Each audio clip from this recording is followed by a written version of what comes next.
अस्सलाम वालेकुम फ्रेंड्स।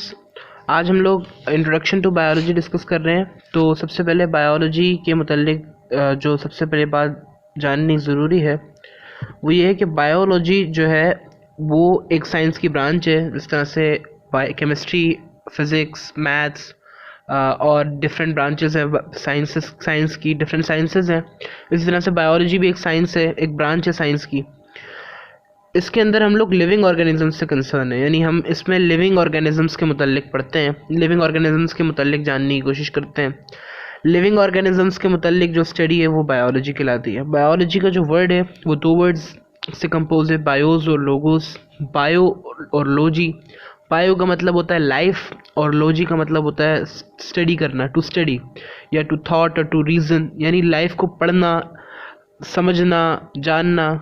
तो इसमें बायोलॉजी के अंदर हम लोग लिविंग ऑर्गेनिजम्स, ज़िंदगी को, हयात को, ज़िंदा चीज़ों के मुतालिक जानते हैं, पढ़ते हैं।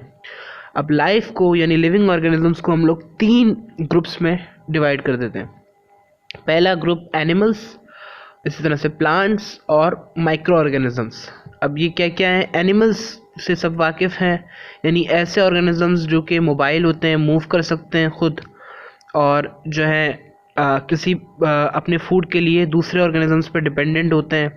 इसी तरह से ये एनिमल्स कहलाते हैं, जिसकी मिसालें आप देखते हैं, आप ह्यूमंस भी खुद एनिमल्स की एग्जांपल्स हैं।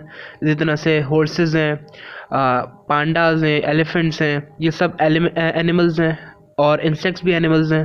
तो ये सब जो है एग्जांपल्स एनिमल्स की हैं। प्लांट्स, पौधे वगैरह, क्योंकि वो भी जानदार हैं, वो भी ज़िंदा हैं, वो ग्रो करते हैं, बढ़ते हैं, अपनी फोटोसिंथेसिस के ज़रिए अपनी खुराक तैयार करते हैं। और माइक्रो ऑर्गेनिजम्स क्या है? माइक्रो ऑर्गेनिजम्स भी जानदार होते हैं, यानी ऐसे ऑर्गेनिजम्स जो कि आम आँख से नज़र नहीं आते। माइक्रो मतलब वेरी स्मॉल, ऑर्गेनिज्म मतलब जानदार, यानी माइक्रो ऑर्गेनिजम्स जो कि आम आँख से नज़र नहीं आते, आँख पर कुछ लगाए बगैर वो नज़र नहीं आते। इसमें जैसे मिसाल के तौर पे बैक्टीरिया है, वायरसेस हैं, और हमारे और भी ऑर्गेनिजम्स हैं जिस तरह से प्रोटिस्ट्स वगैरह, ये सब माइक्रो ऑर्गेनिजम्स हैं। ये हमें आम आँख से नज़र नहीं आते। तो ये तीन ग्रुप्स में हम ज़िंदगी को डिवाइड करते हैं, लाइफ को। अब हम इसमें लाइफ से रिलेटेड जो स्टडी करते हैं वो बायोलॉजी में करते हैं, और इन बायोलॉजी के अंदर हम लाइफ को बेसिकली स्टडी कर रहे होते हैं। अब इनमें हम हर एस्पेक्ट्स को स्टडी करेंगे, मसलन लिविंग ऑर्गेनिजम्स किस तरह से ब्रीथ करते हैं, किस तरह से ग्रो करते हैं, किस तरह से रिप्रोड्यूस करते हैं, किस तरह से फूड लेते हैं, किस तरह से शेल्टर लेते हैं, किस तरह से इंटरेक्ट करते हैं, किस तरह से वो वेस्ट के अखराज करते हैं। ये सारी मालूमात हम बायोलॉजी में पढ़ते हैं। अब इस चीज़ का हमें फ़ायदा क्या है? फ़ायदा हमारे को इस चीज़ का जो मिलेगा वो है कि ह्यूमन प्रॉब्लम्स जो कि हैं उनका हम सोल्यूशन पता कर सकते हैं मुख्तलिफ़ ऑर्गेनिजम्स के मुतालिक स्टडी करके, यानी कौन से ऑर्गेनिज्म ह्यूमंस को फ़ायदा देते हैं, कौन से ऑर्गेनिजम्स ह्यूमंस को नुकसान देते हैं, वो ऑर्गेनिजम्स की किस चीज़ से जो है उनको ख़तरा है, और दूसरे ऑर्गेनिजम्स को किस चीज़ से बचना है। वो सारी मालूमात हम लाइफ को स्टडी कर कर बता सकते हैं। तो ये चीज़ हमें इस तरह से फ़ायदा देती है। अब बायोलॉजी की जो डिविजन्स हैं वो तीन है। हम लोग बायो को, क्योंकि एक वसी साइंस है, बहुत सारी मालूमात है, तो इसमें हम लोग इसको क्लासिफाई कर दिया, यानी ग्रुप्स में तकसीम कर दिया। तो जैसे हमने ऊपर तीन ग्रुप्स की बात की थी, इसी बेस पे हमने बायो की तीन डिविजन्स कर दी, यानी तीन ग्रुप्स बनाए थे हमने ऑर्गेनिजम्स के, एनिमल्स, प्लांट्स और माइक्रो ऑर्गेनिजम्स। इसी बेस पर हमने तीन डिविजन्स बना दी बायो की, यानी जूलॉजी, बॉटनी और माइक्रोबायोलॉजी। जूलॉजी, बॉटनी और माइक्रोबायोलॉजी, तो ये तीन हमने जो है डिविजन्स बना दी बायो की। हम जब बायो को स्टडी करते हैं तो इन तीन ग्रुप्स में स्टडी करते हैं। अब जू का मतलब होता है एनिमल, बॉटनी बोटैन से निकला है, बोटैन का मतलब होता है प्लांट्स, और माइक्रोबायोलॉजी यानी माइक्रो ऑर्गेनिजम्स की बायोलॉजी। तो माइक्रोबायोलॉजी हम लोग माइक्रो ऑर्गेनिजम्स को पढ़ते हैं। तो ये तीन डिविजन्स बना दिए, यानी जो तीन ग्रुप्स बनाए थे ऊपर, इसीलिए इसी तरह से तीन हमने ग्रुप्स बना दिए, ब्रांच डिविजन्स बना दिए बायो के। इसमें हम जूलॉजी में हम लोग एनिमल्स को पढ़ते हैं, और बॉटनी में हम लोग प्लांट्स को पढ़ते हैं, और माइक्रोबायोलॉजी में हम लोग माइक्रो ऑर्गेनिजम्स को पढ़ते हैं। तो जब भी कभी एनिमल से रिलेटेड कंटेंट होगा तो हम कहेंगे कि हम जूलॉजी पढ़ रहे हैं। जब भी कभी प्लांट से रिलेटेड कंटेंट होगा तो हम बॉटनी कहेंगे कि हम बॉटनी पढ़ लें, और जब भी माइक्रो ऑर्गेनिज्म से रिलेटेड कंटेंट होगा तो हम क्या कहेंगे कि हम माइक्रोबायोलॉजी पढ़ लें। तो ये चीज़ हमने इसमें भी देखी डिविजन्स में। अब ये बायो के 3 डिविजन्स हैं। इसके अलावा बायोलॉजी अपने हर एस्पेक्ट के हवाले से पढ़ी जाती है, तो इस तरह से उसकी को कई और ब्रांचेस में भी डिवाइड किया गया है। यानी इन 3 डिविजन्स के अलावा भी हमारे पास कई और ब्रांचेस हैं जिसमें हमने बायो को डिवाइड किया गया है। वो क्या क्या है हम देख लेते हैं एक एक करके। सबसे पहले हम लोग पढ़ेंगे मॉर्फोलॉजी। मॉर्फोलॉजी जो है ये ग्रीक वर्ड मॉर्फ है। यहाँ पे मॉर्फोलॉजी में मॉर्फ वर्ड है। मॉर्फ का मतलब होता है फॉर्म, शेप या स्ट्रक्चर, यानी किसी चीज़ की किस तरह की शक्ल है, क्या साख्त है, किस तरह की उसकी साख्त है, ये चीज़ हम इसमें स्टडी करेंगे। यानी मॉर्फोलॉजी में हम लोग फॉर्म्स और स्ट्रक्चर्स के मुतालिक पढ़ेंगे कि वो किस तरह के हैं। जैसे मिसाल के तौर पर एक कॉकरोच की मिसाल लें तो कॉकरोच में कितने पेयर ऑफ अपेंडेजेस हैं, क्या उसकी शेप है, उसका एब्डोमेन कैसा है, और उसका हेड कैसा है, उसका थॉरेक्स कैसा है। उसी तरह से हम और भी चीज़ें जो शेप्स और फॉर्म्स हैं वो हम मॉर्फोलॉजी में पढ़ते हैं। मॉर्फोलॉजी 2 तरह की है, इंटरनल मॉर्फोलॉजी और एक्सटर्नल मॉर्फोलॉजी। इंटरनल मॉर्फोलॉजी में हम लोग इंटरनल स्ट्रक्चर्स के मुतालिक, फॉर्म्स के मुतालिक पढ़ेंगे। एक्सटर्नल मॉर्फोलॉजी में हम लोग एक्सटर्नल फॉर्म्स और स्ट्रक्चर्स के मुतालिक पढ़ेंगे। अब नंबर 2 हमारे पास जो ब्रांच है वो है एनाटमी। एनाटमी यानी कि इंटरनल स्ट्रक्चर्स के मुतालिक पढ़ने की ब्रांच। यानी ana means up, tom means to cut, यानी कट अप करके किसी ऑर्गेनिज्म को अंदर से उसको स्टडी करना, इसे कहते हैं एनाटमी। यानी किसी को डाइसेक्ट करके अंदर की ऑर्गन्स को स्टडी करेंगे तो हम उसको नाम देंगे एनाटमी का। Anatomy is that branch of biology in which we study about internal structures, internal organs हम एनाटमी के अंदर स्टडी करते हैं।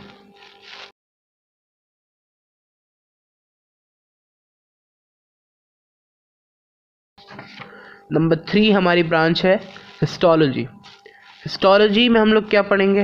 हिस्टोलॉजी में हम लोग जिस चीज़ को स्टडी करेंगे वो होगा टिश्यू। यानी माइक्रोस्कोपिकली हम लोग टिश्यू की स्टडी हिस्टोलॉजी में करेंगे। हिस्टोस का जो मतलब होता है, हिस्टो जो लफ्ज़ है वो हिस्टोस से निकला। हिस्टोस का मतलब होता है टिश्यू। तो हिस्टोलॉजी में हम लोग माइक्रोस्कोप के थ्रू टिश्यूज़ को पढ़ेंगे, टिश्यूज़ की स्ट्रक्चर, फंक्शन, ये चीज़ हम लोग हिस्टोलॉजी में डिस्कस करते हैं। अब हम नंबर 4 पर आते हैं। नंबर 4 हमारी है सेल बायोलॉजी, यानी साइटोलॉजी इसका दूसरा नाम है। सेल बायोलॉजी या साइटोलॉजी हम इसको कहते हैं। साइटो का मतलब अगेन सेल। इसमें हम लोग क्या पढ़ते हैं? सेल के मुतालिक पढ़ते हैं, सेल ऑर्गेनेल्स, सेल के फंक्शन। इसके अंदर हम आते हैं सेल्स के स्ट्रक्चर, फंक्शन, उसके ऑर्गेनेल्स। इसके अलावा हम सेल डिवीजन भी इसके अंदर पढ़ते हैं, यानी सेल किस तरह से डिवाइड होता है। सेल क्या है? ऑर्गेनिजम्स का जो बिल्डिंग ब्लॉक है ना वो सेल है। जैसे एक दीवार है, उसकी जो कुछ चीज़ों से बन के बनी होती है, कुछ यूनिट से मिलके बनी होती है, ब्रिक्स से मिलके बनी होती है। इसी तरह से जो लिविंग ऑर्गेनिज्म है, लाइफ है, वो किस चीज़ से मिलके बनी होती है? सेल से मिलके बनी होती है। यानी ज़िंदगी की जो बेसिक यूनिट है, the basic unit of life is cell. तो वो सेल है, उसका स्ट्रक्चर, फंक्शन, उसकी डिवीजन, ये चीज़ हम लोग सेल बायोलॉजी या साइटोलॉजी में पढ़ते हैं। तो हम इसको सेल बायोलॉजी का नाम देते हैं। अब नंबर 5 पर जो हम पढ़ने वाले हैं वो है फिजियोलॉजी। ये भी बहुत इंपॉर्टेंट ब्रांच है बायो की। फिजियोलॉजी लफ्ज़ है फिजियो आप अगर लफ्ज़ से वाकिफ़ हैं, जैसे फिजिशियन, फिज़ीक, इस तरह के लफ्ज़ होते हैं, तो ये बॉडी पार्ट्स के लिए इस्तेमाल होता है। सही है। तो फिजियोलॉजी यानी बॉडी पार्ट्स के फंक्शन की स्टडी। मुख्तलिफ बॉडी पार्ट्स हैं, जैसे हमारे डाइसेक्टिंग सिस्टम है, रेस्पिरेटरी सिस्टम है। ऑर्गेनिजम्स के अंदर मुख्तलिफ किस्म के सिस्टम्स होते हैं। उन सारे सिस्टम्स के जो फंक्शंस हैं वो हम पढ़ते हैं फिजियोलॉजी में। और हमारे जो कोर्स है उसके अंदर फिजियोलॉजी शामिल होती है। फिजियोलॉजी हम देखते हैं ह्यूमन फिजियोलॉजी, उसमें हम लोग respiratory system of human, excretory system of human पढ़ते हैं। इसी तरह से फिजियोलॉजी में हम क्या पढ़ते हैं? बॉडी स्ट्रक्चर्स, बॉडी पार्ट्स के फंक्शंस के मतलब, functions of the parts of body हम फिजियोलॉजी में पढ़ते हैं। नंबर 6 हमारे पास है। नंबर 6 के अंदर हम पढ़ेंगे जेनेटिक्स को। जेनेटिक्स में हम लोग बुनियादी तौर पर जीन्स को पढ़ते हैं। जेनेटिक्स जो है वर्ड में जीन है। जेनेटिक्स यानी जीन्स की स्टडी। जीन क्या होता है? जीन जो है वो यूनिट ऑफ इनहेरिटेंस है। हाँ, यानी उनका रोल इनहेरिटेंस में क्या है, वो यूनिट का है। यानी कोई चीज़ अपने पेरेंट्स से ऑफस्प्रिंग में किस तरह से ट्रांसफ़र होती है। इनहेरिटेंस को उर्दू में तवारुस कहते हैं। यानी माँ बाप से औलाद को जो तवारुसी तौर पर कैरेक्टर्स मिलते हैं उनको हम लोग इनहेरिटेंट कैरेक्टर्स कहते हैं। जैसे कि अगर आपके वालिदा का रंग जो है वो जिस तरह का है, आपका भी रंग वैसा है, या आपके दादा का रंग जिस तरह का है वैसा आपका रंग है, तो ये चीज़ जो है हमें इनहेरिटेंस से मिलती है। अब इनहेरिटेंस किस चीज़ पर डिपेंड होती है, जीन पर डिपेंड होती है। तो जो जीन है वो हम इसमें स्टडी करते हैं जेनेटिक्स में। इसमें हम लोग लॉज, जीन से मुतल्लिक लॉज और इस तरह से और टर्म्स होती हैं वो सब हम जेनेटिक्स के अंदर डिस्कस करते हैं। नंबर 7 जो ब्रांच है बायो की, वो ब्रांच है हमारे पास एम्ब्रियोलॉजी। एम्ब्रियोलॉजी जो है वो एम्ब्रियो से लफ्ज़ निकला है। एम्ब्रियो क्या है ये आप जानते हैं, जब जाइगोट डेवलप होता है तो वो एम्ब्रियो बन जाता है। यानी यंग बेबी जो बनता है उसे हम एम्ब्रियो का नाम देते हैं। जब जाइगोट बनता है और वो जब बन जाता है उसको हम एम्ब्रियो का नाम देते हैं। जाइगोट के बनने से लेकर एक न्यू इंडिविजुअल तैयार होने तक, यानी जब तक वो बच्चा पैदा हो जाता है ऑर्गेनिज्म का, तब तक जितने भी मराहिल होते हैं वो सब हम लोग एम्ब्रियोलॉजी में स्टडी करते हैं। तो यानी कि डेवलपमेंट ऑफ एम्ब्रियो से लेकर न्यू इंडिविजुअल बनने तक जितने भी मरहले हैं वो हम लोग एम्ब्रियोलॉजी में पढ़ते हैं। तो एम्ब्रियोलॉजी में हम लोग ये चीज़ें स्टडी करते हैं। अब हमारे पास हमारी 8th ब्रांच है टेक्सोनॉमी। टेक्सोनॉमी हमारे पास अगली ब्रांच है। टेक्सोनॉमी जो है वो अगर हम बात करें तो टेक्सोनॉमी है, हम लोग ऑर्गेनिजम्स को ग्रुप्स में बांट देते हैं। सही है, ग्रुप्स मतलब है कि क्लासेस में बांट देते हैं, क्लासिफाई कर देते हैं। यानी ऑर्गेनिजम्स को नेम करते हैं और क्लासिफाई करते हैं ग्रुप्स में और सब ग्रुप्स में। इसको हम टेक्सोनॉमी का नाम देते हैं। मिसाल के समझिए, यानी अभी हमने 3 ऊपर जब लेक्चर स्टार्ट किया था तो हमने ऑर्गेनिजम्स को 3 ग्रुप्स में बांट दिया था, यानी एनिमल्स, प्लांट्स और माइक्रो ऑर्गेनिजम्स। इसी तरह से हम ऑर्गेनिजम्स के कैरेक्टर्स में जब देखते हैं कि इनमें एक जैसी चीज़ें हैं तो उनको एक ग्रुप में रख देते हैं। जो अलग अलग ऑर्गेनिजम्स होते हैं यानी इनमें ये चीज़ अलग है तो उनको अलग ग्रुप में रख देते हैं। इस तरह से जो ग्रुपिंग करते हैं ना हम, ये टेक्सोनॉमी है। इसको हम टेक्सोनॉमी कहते हैं। टेक्सा का मतलब होता है ग्रुप। तो नेमिंग और क्लासिफिकेशन यानी क्लासेस में बना देना, ग्रुप्स बना देना, इस चीज़ को हम टेक्सोनॉमी में पढ़ते हैं। तो बायोडाइवर्सिटी, क्योंकि बायोलॉजी बहुत ज़्यादा, लाइफ जो है वो बहुत वसी है, डाइवर्स है, वैरायटी है उसमें, तो हम ऐसा नहीं कर सकते कि एक एक ऑर्गेनिज्म को पढ़ें। तो हम लोग उनके ग्रुप बना के पढ़ते हैं, यानी जो एक जैसे ऑर्गेनिज्म होते हैं उनका ग्रुप बना के पढ़ते हैं। तो उसमें हम ये सारा काम जो है टेक्सोनॉमी में करते हैं। 9th नंबर जो ब्रांच है हमारी वो है मॉलिक्यूलर बायोलॉजी। मॉलिक्यूलर बायोलॉजी, इसको हम लोग दूसरे लफ्ज़ों में बायोकेमिस्ट्री भी कहते हैं, यानी बायोकेमिस्ट्री इसका दूसरा नाम है। इसमें हम लोग बायोमॉलिक्यूल्स के मुतालिक पढ़ते हैं। बायोमॉलिक्यूल्स क्या होते हैं, यानी वो मॉलिक्यूल्स जो कि एक लिविंग ऑर्गेनिजम्स के अंदर होते हैं उसको हम बायोमॉलिक्यूल्स कहते हैं। जैसे डीएनए है, वाटर है, इसी तरह से प्रोटीन्स हैं, फैट्स हैं, और भी जो प्रोटीन्स और फैट्स कॉम्प्लेक्स स्ट्रक्चर्स हैं, मॉलिक्यूल्स हैं, वो सब बायोमॉलिक्यूल्स कहलाते हैं। तो बायोमॉलिक्यूल्स की जो स्टडी है वो हम लोग मॉलिक्यूलर बायोलॉजी कहते हैं या बायोकेमिस्ट्री कहते हैं। इसमें हम जो है फैट्स हैं, लिपिड्स हैं, कार्ब्स हैं, प्रोटीन्स हैं, इन सब की स्टडी हम इसमें करते हैं। जो नंबर 10th है हमारे पास वो है पैलियोंटोलॉजी। पैलियोंटोलॉजी का मतलब है कि फॉसिल्स की स्टडी। फॉसिल्स जो हैं वो क्या है, रिमेन्स ऑफ एक्सटिंक्ट ऑर्गेनिजम्स, यानी जो ऑर्गेनिजम्स एक्सटिंक्ट हो गए उनकी जो रिमेन्स होते हैं, उनकी जो बाकियात होती हैं वो फॉसिल्स होते हैं, जो कि हम लोग ज़मीन से निकालते हैं, फिर उनकी डेटिंग के ज़रिए और मुख्तलिफ़ तरीक़ों से उनकी शक्ल सूरत बनाने की कोशिश करते हैं और जानने की कोशिश करते हैं उनकी एज को, वो किस तरह के होंगे। ये चीज़ हम लोग पैलियोंटोलॉजी में पढ़ते हैं। नंबर 11th हमारे पास है एनवायरमेंटल बायोलॉजी। इसको दूसरे वर्ड्स में हम इकोलॉजी भी बोलते हैं, यानी इसका दूसरा नाम क्या है, इकोलॉजी। इकोसिस्टम से निकला है इकोलॉजी। इसके अंदर हम लोग लिविंग ऑर्गेनिजम्स का उनके एनवायरनमेंट यानी नॉन लिविंग थिंग्स से क्या इंटरेक्शन है वो चीज़ हम इसमें पढ़ते हैं, इकोलॉजी या एनवायरमेंटल बायोलॉजी में। नंबर 12th हमारे पास है सोशो बायोलॉजी। सोशो बायोलॉजी क्या है? सोशो का मतलब सोशल से निकला है, सोशल मीडिया आप इस्तेमाल करते हैं। सोशल का मतलब होता है इंटरेक्ट करना एक दूसरे से। हम बोलते हैं ना कि ये बंदा बहुत ज़्यादा सोशल है, यानी बहुत लोगों से मिलता जुलता है। एक बंदा होता है वो इंट्रोवर्ट होता है, अपने अंदर ही घूम रहता है। एक होता है सोशल, होता है बहुत इंटरेक्ट करता है, लोगों से घुल मिल के मिलता है। हाँ भाई कैसा है तू, कैसी है तू। तो वो बंदा जो है जो सोशल होता है, इसलिए वर्ड है सोशो बायोलॉजी। यानी हम लोग ऑर्गेनिजम्स का एक दूसरे के साथ जो इंटरेक्ट करते हैं ना, सोशल बिहेवियर है, वो हम इसके अंदर पढ़ते हैं। इसके अंदर हम जो ऑर्गेनिजम्स में एक दूसरे से काम डिवाइड किया हुआ होता है वो भी पढ़ते हैं। जैसे मिसाल के तौर पर आप हनी बीज को देखते हैं।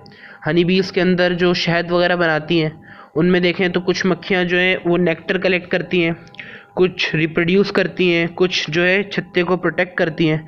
तो इन लोगों ने अपना काम बांटा हुआ है, इंटरेक्ट करके एक दूसरे से बातचीत करके करा हुआ है।